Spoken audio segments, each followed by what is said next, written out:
Live look at Capitol Hill tonight as a bill that recently passed the U.S. House is catching the attention of activists here at home. It's called the Safeguard American Voter Eligibility, or SAVE Act. Yeah, I did some digging to find out what it is, why supporters back it, and how others say it may negatively impact you, especially if you're like millions of married women with a name that no longer matches the one on your birth certificate.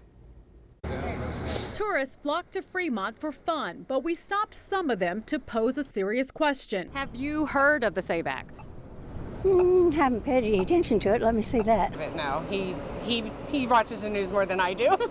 The U.S. House of Representatives recently gave the SAVE Act, or Safeguard American Eligibility Act, the green light, 220 to 208, with 4 Democrats siding with the legislation. It requires documentary proof of citizenship presented in person at the elections office before registering to vote in federal elections.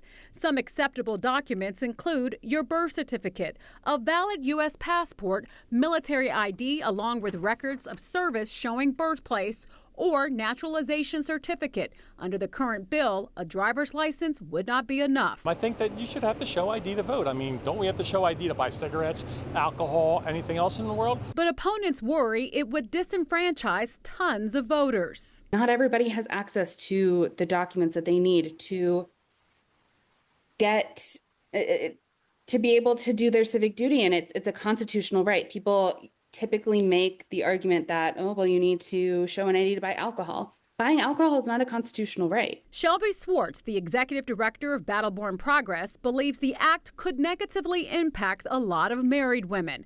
According to Pew Research Center, 80% of the nearly 70 million women in opposite-sex marriages carry their husband's last name. You would have to have a birth certificate, citizenship document, something that has your married name on it. A driver's license does not count.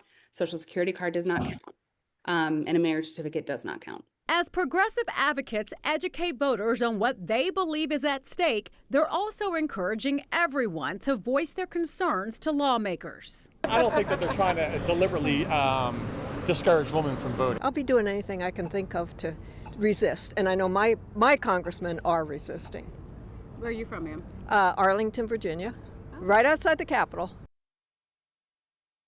And the bill is now up for consideration in the Senate, and there are a number of states considering legislation as well. Right now, Nevada is not one of them. White House Press Secretary Caroline Leavitt actually reportedly claims that Democrats have been fear-mongering when it comes to this bill. Backers of the bill say that each state can determine which additional documents are acceptable when there is a discrepancy on someone's proof of citizenship document. The Centers for American Progress group, known as CAP, says this legislation would effectively end registration drives nationwide because it would require proof of citizenship to be presented in person.